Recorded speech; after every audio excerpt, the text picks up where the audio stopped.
which is a part of the thing. Go. Sure. Go.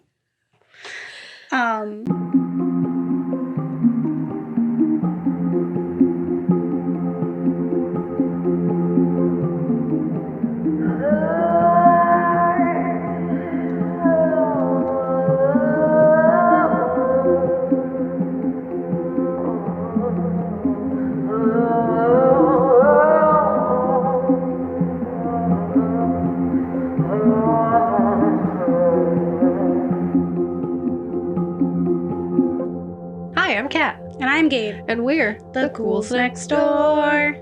You know, doing it Talking about spooky stuff. all day, every day. Like marriage. Yeah. Terrifying. You know what's worse? What? In-laws. Yeah. Yep. Those are true. Because you're not marrying the man, you're marrying the family. Yep. You remember that. Oh, God. Yeah. No, I'm just kidding. I'm kidding. That's good. We are talking about a film. We are. Ready or Not.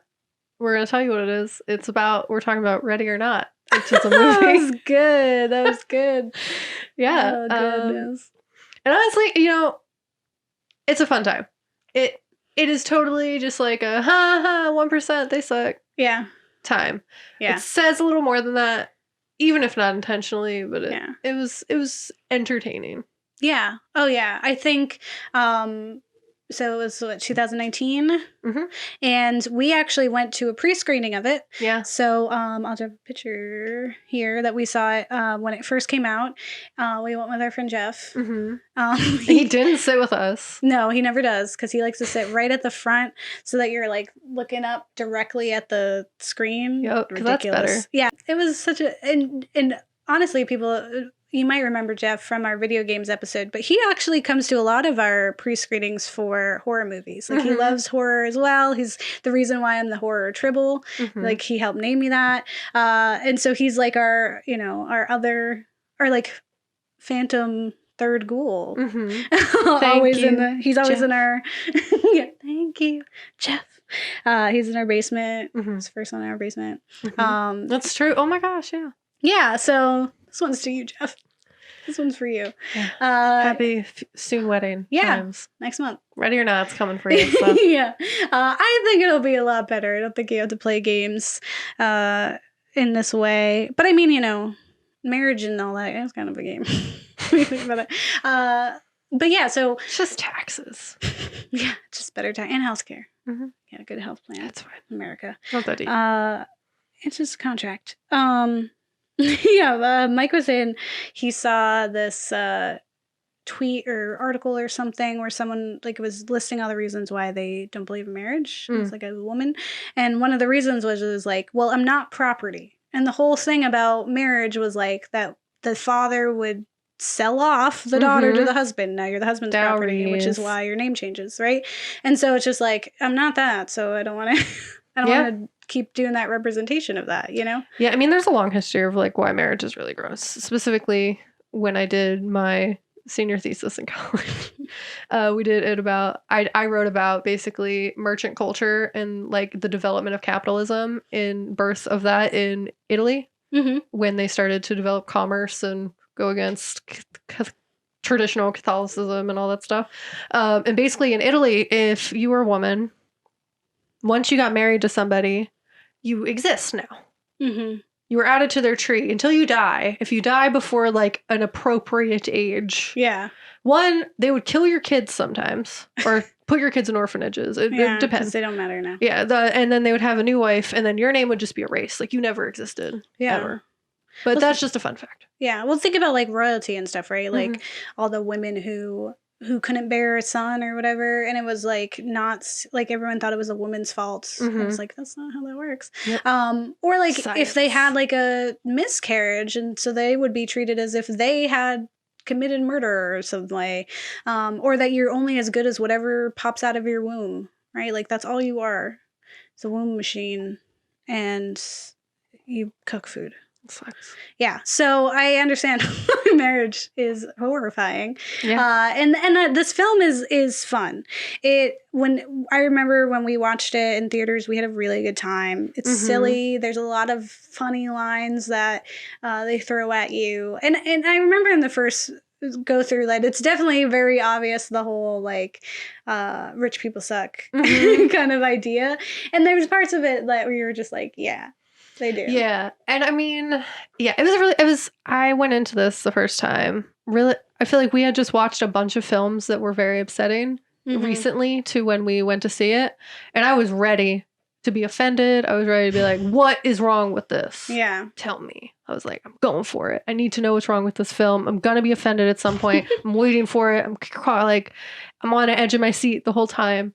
And nothing, like, I mean, there are like little things here and there, but like really, it was just a fun time. And I want it to still be a fun time for you guys. Like, I'm not going to ruin it. Just like a little bit, but like, yeah, at the same time. Well, yeah, we're gonna, analyze it the way that we do. But yeah, it is a good time. And if you're just going in for fun, right? And I think it's similar to the 3 Purge films before the first Purge, where it was like you would dabble in, what it was trying to say, but the primary focus was to entertain and to just be fun. Yeah. And so, and like, that's totally fine, like we said. But you should also, like, be aware of what you're seeing and what they're telling you. And so this is definitely a film about classism. Yeah. And we have our protagonist who gets married to this guy who comes from a very rich family who have games. So that's like the Lodomas or something. Yeah. Lodomas. Yeah. And they have all kinds of games. They have board games, but then they also, you find out, have acquired 2 like football teams or something. So it's like, it's expanded and that's looked upon as like, oh, I did that, so I'm so powerful and great. And it was just like, you can only buy a whole sports team because you already have money. Yeah. And it's like, there's so many things that are like, so like very, very tongue in cheek, like rich people, they don't understand nothing. And that's, it's like that, what is that show where she's like, buy how much, it's 1 banana, how much does it cost, $10? Like the Arrested Development. Oh. And how the mom like doesn't understand it and she's just like, just buy a banana. What is it, $10? Like they just don't understand, right? Yeah. And or like what Paris Hilton when she was like, did they sell walls there at Walmart? And it was the oh god, she's really smart though. Yeah, like she has. It was the 90s. Okay, yeah, it was acting persona. Yeah, exactly. And so, and I think but there's a lot of that. It's super fun, and essentially the premise is. Tell us, what is it ready about? Or not, a bride's wedding night takes a sinister turn when her eccentric new in-laws force her to take part in a terrifying game. It was directed by 2 people, so it is possible. Matt Bettinelli-Olpin and Tyler Gillett. Gotcha. It was written by Guy Busick and R. Christopher Murray. Nice. Yeah. It was fun. I'm trying to think. There were some really good quotes in it. It's just really calling out rich people, and you get that right away. I argue it is also calling out white supremacy, even if it's like, I don't know, these 2 white guys who made it. I don't know. We talked about it in, one of our episodes that like race and wealth are hand in hand in America. Yeah. Because we have different races here. Like anywhere there's like different races, it seems to be like, they tie into each other. And specifically because of here, capitalism was built on slavery, and slavery. Yeah. Really just targeting one specific race and being really awful and gross and awful. Yeah. America. But so it's easy to say they're hand in hand. Yeah. But yeah, you have this family. They are very well off. You have this girl, Grace, I believe is her name. She's marrying into them. She conveniently, for plot, I assume, comes from no family. Like she is a foster family. She comes from a foster family. She doesn't have she's like doesn't have any friends who come to the wedding. She doesn't invited anybody. She is totally just chilling by herself. They are her family. Yeah. Or at least that seems like kind of like the goal. Yeah. And And then you kind of get to like meet all these different characters. And they're definitely this like weird rich people royalty time where it's like, no one is good enough for our son. Yeah. And like, you're the one like the one aunt who's like really creepy and mad and just stares at you. And they're all like kind of hate each other, and there's all this like politics within the family. But at the same time, there's like this allegiance to each other. So yeah, you kind of enter in. I honestly don't remember the exact beginning, even though we watched it last week.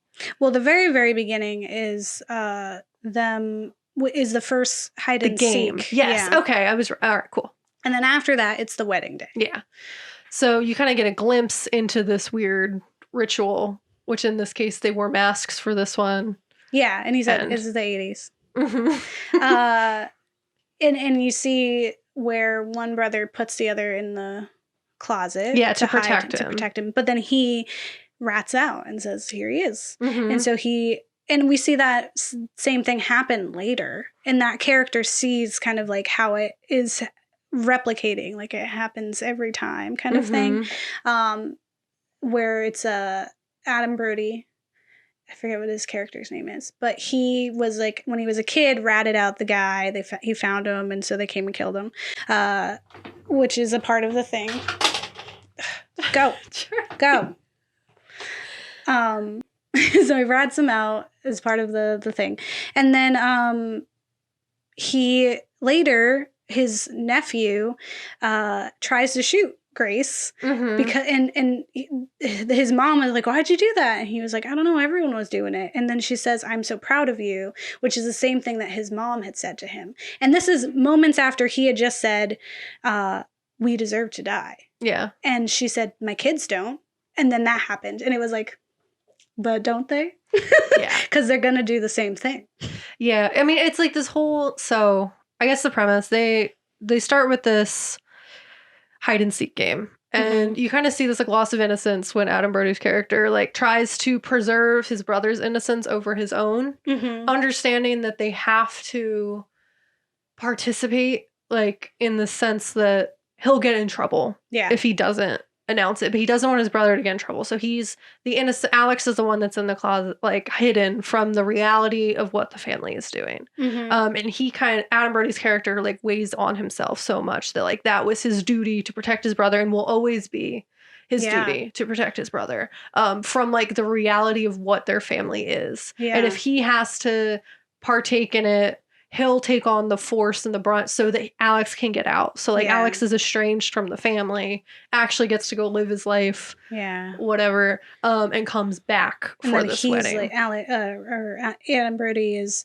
like an alcoholic because he can't live with that. Because he is a good person. He's just like stuck, and then also feels like he has to protect his brother, and also that he had already sold his goodness, like when he had yelled like that he can't ever redeem himself for that. So he's just kind of like, I am just as bad as them, and even if I'm aware of it. Because he even said there's like a few lines where she's trying to kind of cater to the goodness in him, and she says things like, "You don't want me to die, you're a good person, like you can help," etc. And he responds with like, "I'm not who you think I am." Right?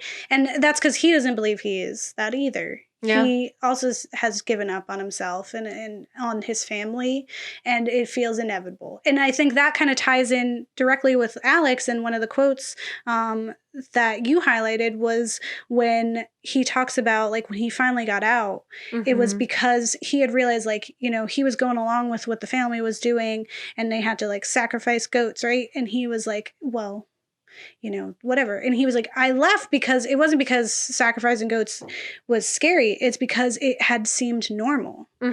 Because if your family does it and they tell you, like, these are people you care about, this is your support system, and they tell you this is okay, this is allowed, this is expected, you have to do this, then you go along with it and you believe it. Right? Because and it's all you know. It's the only truth you know. And so he realized that that isn't correct.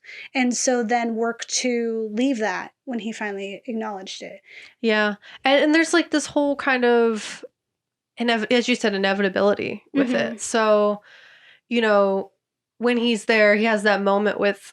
So I feel like we're jumping That's fine. around a lot, but if you've watched it, then you know what we're talking about. And it's fine.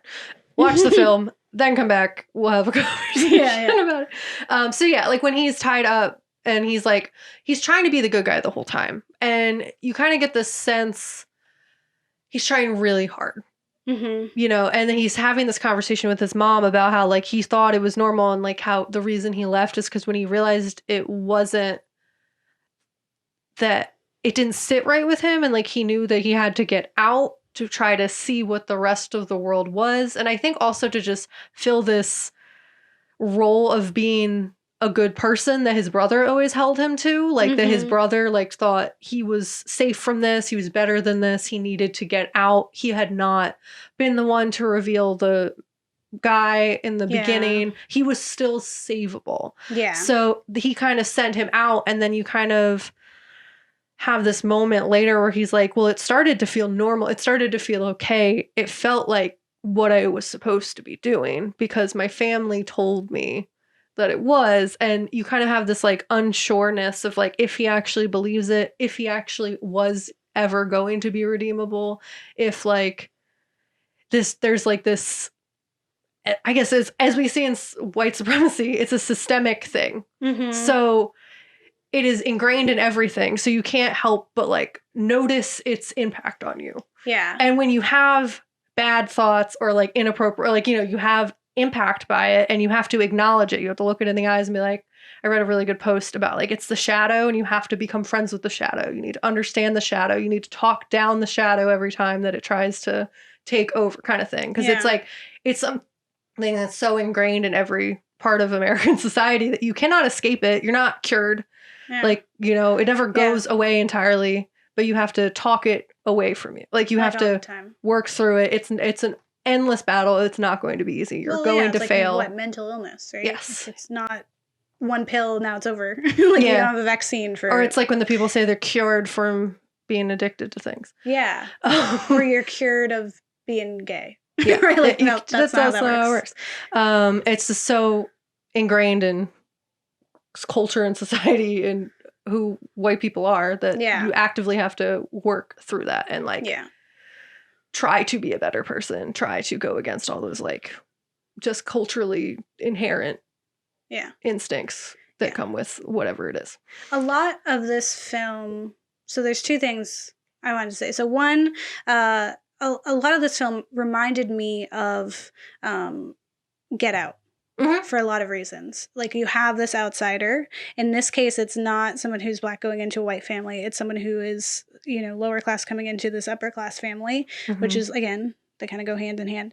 But, and then it's like the way, like it, to make it comical, we're doing like absurd things. The same thing with like Get Out, where you did absurd things to represent how these white families of wealth are trying to adhere to and retain the status quo and the power that they have. And so this is like, they're quite literally like possibly selling their soul to the devil, right? And the other one is like, they're doing science to, you know, experiment on Black bodies, like America. And so like his character, the husband, reminded me a lot of the girlfriend in Get Out. And one of the reasons is like at the end of Get Out, she reveals herself to be a part of the whole thing, right? And that was specific because like Jordan Peele wanted that there to kind of show the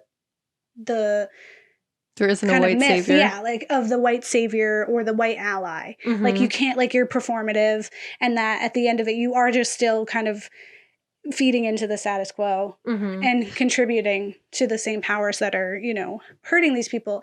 And his isn't outright that way. Like he doesn't like turn around and now he was evil the whole time. But there are lines in there that kind of show that he never really wasn't the enemy. And so like one of them is when he's having that conversation with his mom and he's like, well, we don't even know like if LeBear or whatever his name was. Ladonis or whatever. No, the guy. I know what you're talking about. LeBaum or something.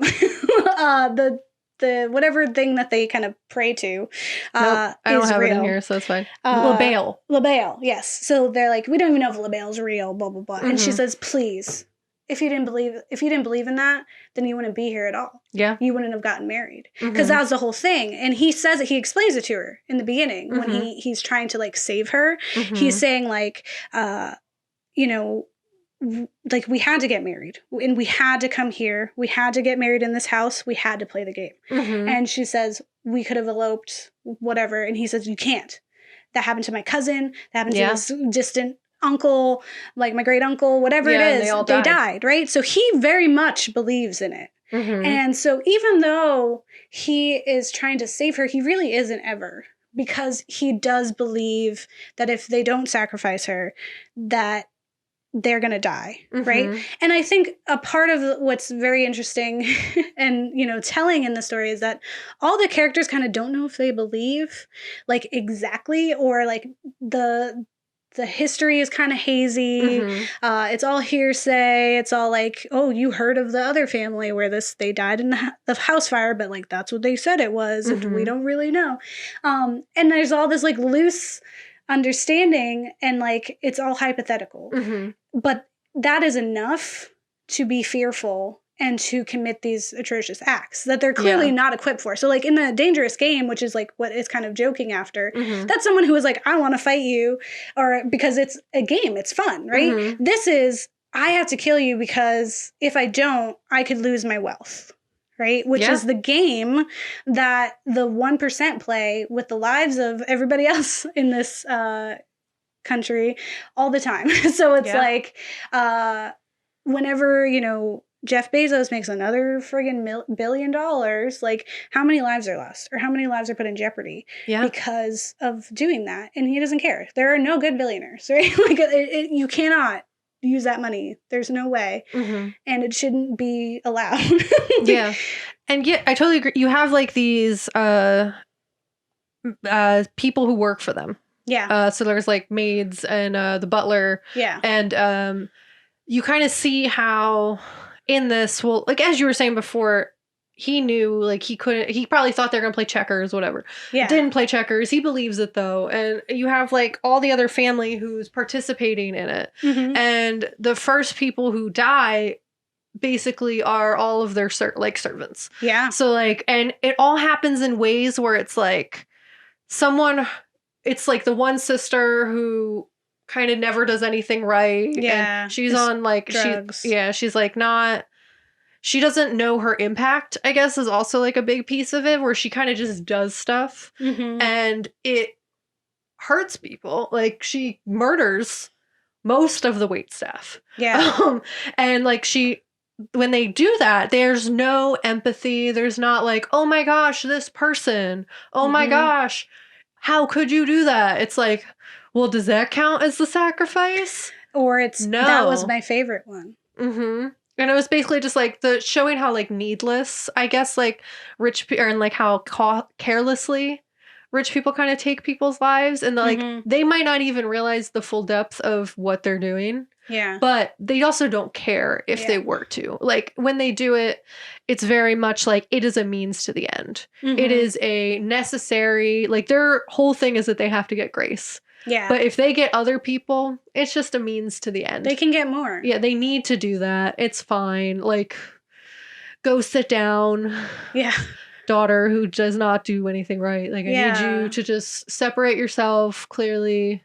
But like, there's no consequence. Just murder without consequence. There's definitely no like discipline of it. There's no like, even just like when the second maid dies, that one was really brutal. In that like, she got shot with an arrow.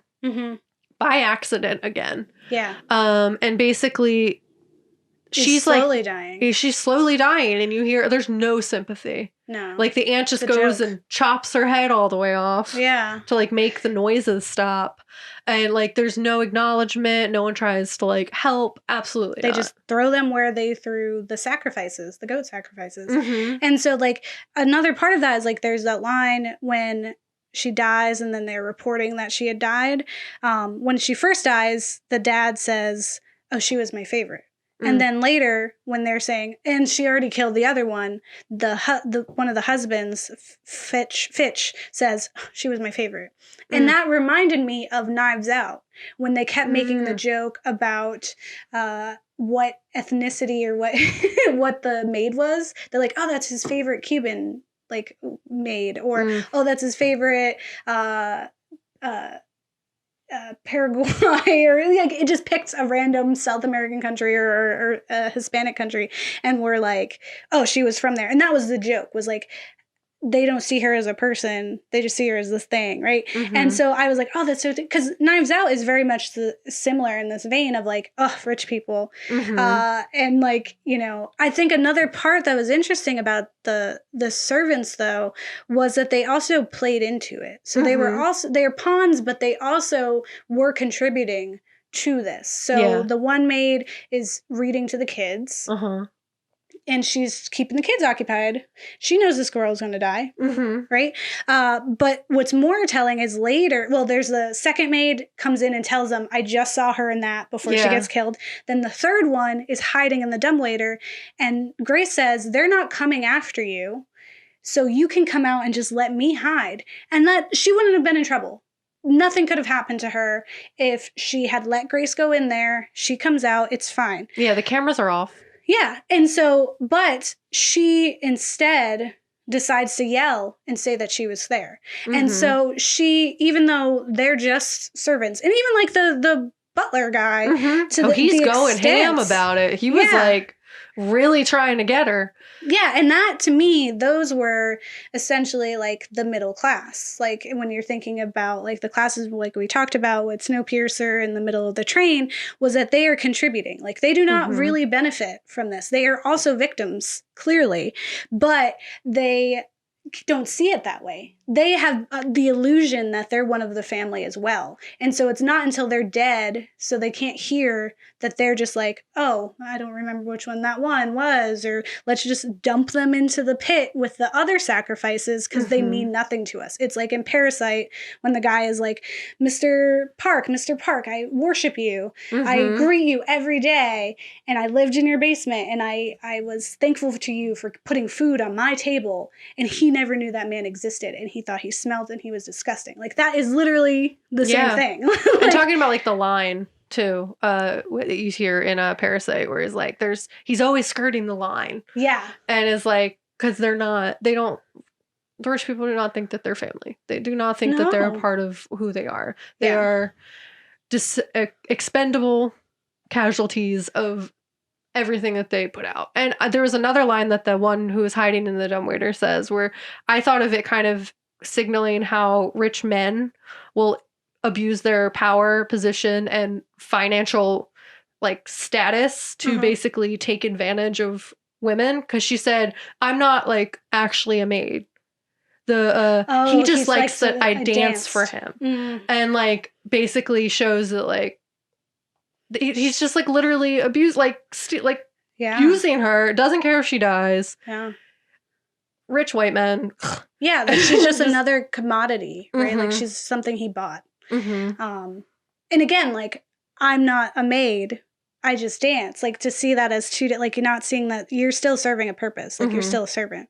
It's just like your role is a little different. Yeah, there's a lot that's going on here that I think is great. There's some funny lines. Like when she's like, I can't, like, why didn't you tell me that they're going to kill me? And then he's like, you wanted to get married. Which is silly, you know? But also like, okay, but you could have told. And then also it's like, who would believe that? But I would just be like, oh, I guess you just don't want to marry me. So you came up with this crazy idea. But, you know, I think there's also like, as someone who has dated someone who's in a different wealth circle, I like, and they weren't that crazy rich, right? But his family was definitely rich. And it was like, I remember feeling like an outsider and like their house was too big. Like it was just unnecessarily large. And I just remember being like, this is like a mansion. And it wasn't, but it was huge. And it was just like, what is this? And there's like this, there is like, even now when I'll see a post or something from one of those family members, and it's like this whole different world that I like remember being like, I was in that, and I always was on the outskirts. I always felt like a secondary. And that's why I think it's interesting, like with a few of these characters who did marry in, right? We have Adam's wife who also came from something bad. Mm-hmm. We don't get exactly what it was, but she says, like, you know where it came from. Mm-hmm. And because he says, remember when I told you, you didn't even flinch, right? And she was willing and showed herself every time to essentially sell herself and sell her, like, Her soul to be a part of this, to be wealthy and to be in this family, no matter what it took. Mm-hmm. And like even the wife, the mom, Mm-hmm. she has like a slight twang that no one else has. So she was Mm-hmm. obviously from somewhere else. She's the one who married in. And she says she liked Grace. And she did. Mm-hmm. And she has that heartfelt conversation where she's like, you can be a part of the family. But at the end, she says, I thought you were going to be the new me. Yeah. Right? Because, and that was like what she was saying. Like, I came from nothing. I sold it all and I married into this family. And I thought you were going to be obedient and do it too. Mm-hmm. But instead, you do that. There's the other line that I think we can really talk about, which is when the father says, like, who are you? Who do you think you are? My family has weathered worse than you. Yeah. Right? And it was this like power statement of like, what is this ant doing on like in my castle, like coming to ruin my picnic? Like, how dare you? What are you? Who are you? You're just another sacrifice. Yeah. And like, you're a goat. Exactly. That's what he said. Yeah. Yeah. And I mean, I think there's just like this feeling of, it's like this weird royalty thing where it's just like, you're just a pot, like a little thing in the you know what they're saying? That's the way the things spin. Mm-hmm. Cog. Yeah, cog in the machine. Machine, yes. The wheel, it just keeps going. Mm-hmm. You're just another little piece in it. Like, you're not anything. Like, you're not a thing, like a person. Mm-hmm. Yeah. And it's like, I guess, like, the way that people build their wealth is usually off, like, the suffering and pain and deaths of other people if they're going to have, like, tons and tons of wealth. Like, specifically Amazon. Yeah. Jeff Bezos, her favorite to hate individual. There's many more. Which also his new commercial is just like, it's a chocolate factory. I was like, absolutely not. Brainwashing. It makes me so mad. But yeah, just like illegal. Just not acting as if their lives matter. Like they're not human. It's just a means to get more and more money. And honestly, once you have a certain amount of money, it's like, it's not that hard to maintain at that point. Just you don't even need it. Just sit and give it away. Like, why do you need it? You don't, is the answer once you hit a certain, like, threshold. Even if you have a family or whatever, like, you don't need that money. Yeah. You could give it away and you would not even notice if a lot of it was gone. And it's like when you have that level of excessiveness and just, like, ignorance of how you impact others and just, like, it's really interesting how little the family kind of cares about anyone else who is not them. And just like any means to keep that wealth, even if it's like not something that is under attack. Yeah. Especially like when you have that much wealth, at some point it's like actually more work to try to figure out what to do with it than it is to like use it. Like you're like, what do I do? Buy 3 more houses for what? Yeah, that's also like, oh no, they're gonna tax it. Let them. Yeah, like what do you mean? But like I think another part of it is like the history of how they got this wealth, right? Is that they accompanied a man on a boat. Well, not they, their ancestor, and solved the puzzle and were given this, right? And so it's that idea, that notion, and it's kind of like a royal notion too, that it's like kind of like God sends, like you were chosen or that you earned it. And so now you're in line, whoever's in your family, your blood, are equally deserving of whatever wealth and things you have sheerly by being associated with you, just being blood, right? And it's like, I think I saw a line that was from the team that were joking and they were like, this is essentially the Trump family. Because it is, and it's to anyone who's, you know, like it's like I saw a post about like Lana Dunham and they were like at 23 she wrote Girls and had it on the thing and they're like, yeah, but her parents are wealthy and are already established in the industry. That's why she was able to do that. Like we keep forgetting, like we're like, oh, Kylie has this much money, et cetera, et cetera. It's like, well, how much does everybody else in this family have? And the only reason she got anywhere is because of her association with them, right? And so it's like, we're totally like blind. Like, it's like, how much money did Jeff Bezos get to start this up? Or thinking like, when we say things like, you know, Bill Gates like left school so he could do this, but it's like he had the luxury to be able to do that, right? Like, we're like, that isn't an actual heroic feat at all. And in fact, it was just like handed to them. And so I think that's like kind of interesting when we have this family, and it's very representative of wealth in this country, of like people who believe that it is owed them, that they are deserving of it, and that they like it should be theirs. And like, who are you to say that it's not mine? Like, how it's mine? You can't take mine. But they didn't do anything, right? Like, they didn't do anything to get. They didn't solve that riddle. Yeah. And some of them just married into it. They're completely aloof, and they're just kind of like going through the rules. And there's like another line where they're deciding whether or not they're going to use the security cameras because things are getting out of hand. Grace is doing a really good job.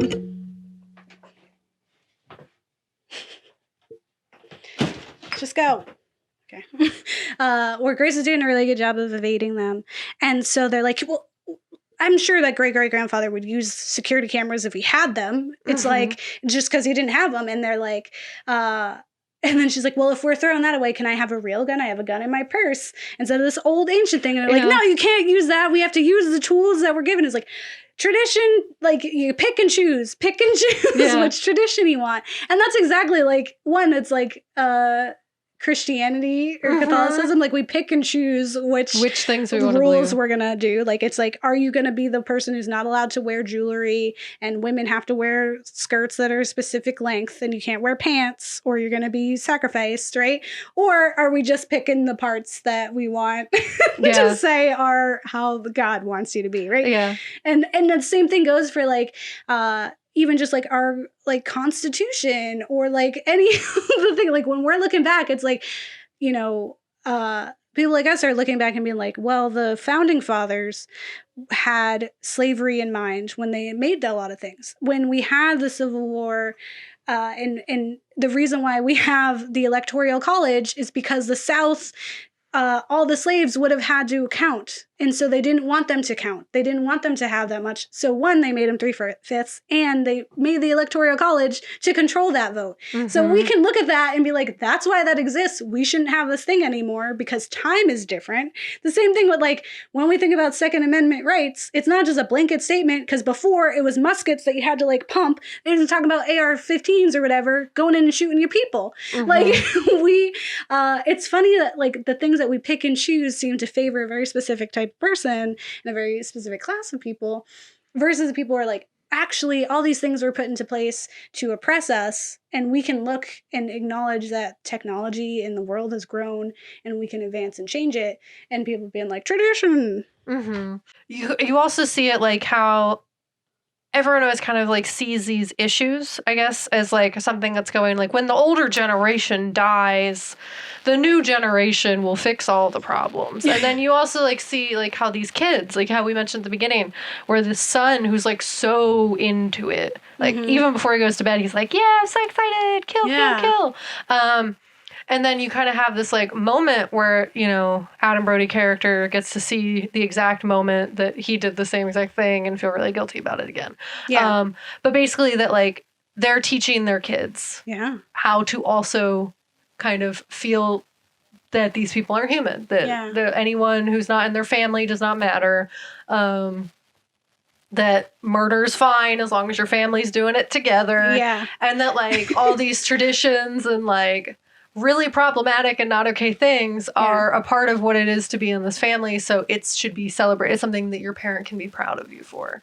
Whereas like, I kind of attribute that to like how we are just like, oh yeah, the older generation, they're the ones who are, you know, racist grandmas. Everyone has one of those. Where it's like, you still are like, even if you're growing up in these neighborhoods or areas or whatever, it's like, once you get to adulthood, if you stayed in the same place your whole life, or you stayed in the same like realm your whole life, so if you're a rich person, you only associate with rich people, you're only hanging out with your family, and like you're only staying in your neighborhood, you don't really expand your horizons, you don't learn new things, then like you're going to be just as bad as the older generation. Yeah. You're just repeating. Yeah, history. brainwashed.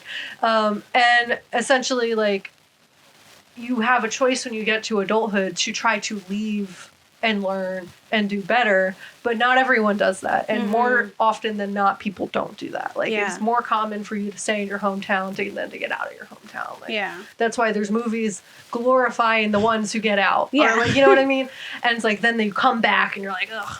Yeah, like, what is this? Gotta be back here where everything sucks. Yeah. So I just backwards town. Yeah. And you kind of get this whole idea where it's just like, it all starts with your family. Like, it starts with how you grow up, and it's not just going to end unless we're actively working to fix these things. And in this instance, you know, it's rich people who literally worship the devil. Yeah. Sacrificing humans to appease and keep their wealth in this game. But if you think about it in, like, basically, like, in white supremacy, or if, like, racist families who indoctrinate their kids into being racist and, like, having those ideals, or, like, families that are hyper, like, religious and, like, are homophobic, or there needs to be a different word that someone makes. Hateful, you said, but like, you know, hateful can apply to so many different things. Yeah. But yeah, to be hateful. And that like, that just doesn't go away until you separate yourself from those environments. And it's just like, I think it really shows how it starts at home. Like, we need to really be actively fighting against these things. And if you're in a very wealthy family, expand, like, leave. Yeah. Do what Alex did, but for real. Yeah. Well, and I'll say I think my favorite thing about this film is Samara Weaving in it. I think she's such a great final girl. One, her name is Grace, so she doesn't have the cliche, like, unisex name. She's blonde, and he even says, like, she's a blonde twig. Like, how is she fighting us, right? And she really is just, like, an average person, and there's nothing remarkable about her. She's just very human and honest. I think there's really great, like, symbolism of things that are going on, like, with her, the dress progressively getting worse throughout the night. Like, she has to rip it because she keeps stepping on it. She rips it right at the beginning when she's hiding in the dumbwaiter, putting on her Converse instead of, like, her heels, right? And, like, the rip in the shoulder, she takes it off to help her hands, and then, like, the cuts across her back. Like, it's just, like, that whole progression of, like, you know, this idea, this notion of, like, the marriage is decomposing and breaking down within, like, a day, right? And I think her performance was just so great. I think the end when she's like, because I think about it, like, when you have certain final girls, they can seem really unrealistic because they seem like they were always ready for that. So, like, when you have, like, something like You're Next, right? Like, she was a doomsday prepper. Yeah. And so she, like, puts the nails in the bed and she home alones the house, right? And she does that whole thing. And that seems very, like, fictional. Like, it is. It's fun, right? But Samara really felt like real. Like, she was just adapting. Yeah. She had to deal with the situation. Yeah. Like, she never really feels like she's 100% gonna win or 100% gonna lose. Like, she never stops fighting. Yeah. But, like, definitely very real. Like, it just, things are happening and she's rolling. She did a really great job with acting, like, like, scared. Like, her scream, her guttural scream, at the end is, like, unbelievable. Yeah. Like, she does such an amazing job. It's, like, it's scary. It's so, because it's, like, it's very feral, right? It's like, you are absolutely stripped of all sense. Like, she has been, like, it feels very honest in that. Like, if you had been pursued this whole night, you went from the beginning of the night where you thought you were getting married, you're going to hook up with your husband, you have a new family now, and also wealth, whatever. Like, she didn't even really care about that, right? Yeah. And you know, she was, like, this happy-go-lucky person to be pursued endlessly. Like, she never gets any of the humor. All that happens off screen. All she knows is that they're going to kill her just because of this stupid belief, right? And that her husband isn't there to help. No one is there to help. She's all alone. So by the time she's at the end, it is like when she's, like, rips herself away, it is like a feral, just, like, at wit's ends insanity scream. It's like high pitched and just like It's almost like a hyena, like shaky. Yeah. like like this like thing, and like she's just like totally out of it, and she's like torn up and all that stuff, and she's very representative of like this journey. And I think what's even funnier is at the end, spoilers, when like things pop off. I won't say exactly what happens, but her reaction to it is so funny because she's just like, and Mike brought this up. He's like, she was like hunchbacked, like that lazy, like skinny person kind of slouch, and was just like, huh, okay, all right, I'm just gonna. There's another part that I thought was interesting, and what I want to bring up in the end is, so I saw this tweet. And it was like this great tweet train that I shared with you that said, what is something that people do that is seen as classy when you're rich, but scummy when you're poor, right? And so their responses were something like not raising your kids, accepting funds from the government, evading taxes, not going to school, like all these things where if you have wealth, it's seen as cool or it's seen as fine. And then versus like if you're poor, it's seen as scummy. So there's one representation of this that I caught in the second. It was the one thing I caught the second time I watched, because it was pretty much the same, because it's all very much in your face. And again, I could be reading into this, but there's a scene where she's up in the room getting ready for the wedding, and she's smoking. She takes out her cigarettes, she's smoking in the window, and he comes in and he's like, "Are you smoking?" And he kind of like, it's kind of a scolding of like, "Oh, that's gross." She has her, she's like, "Oh, you know," and puts it away. But then literally she goes down and takes all those pictures, she gets married, and then she's up there talking to the mom, and the mom pulls out her gold cigarette case, opens it up, and has her cigarettes, right? And then at the end, she gets that case. She has the case, she pulls it out, she's smoking her cigarette. And I was just like, because that's what it is. It's like, it's seen as classy with her case, right? For this like older woman to have her cigarettes. But it was scummy and gross for her to be smoking in her room, right? And I was just like, that was one of the things I was like, oh, this is like such a thing.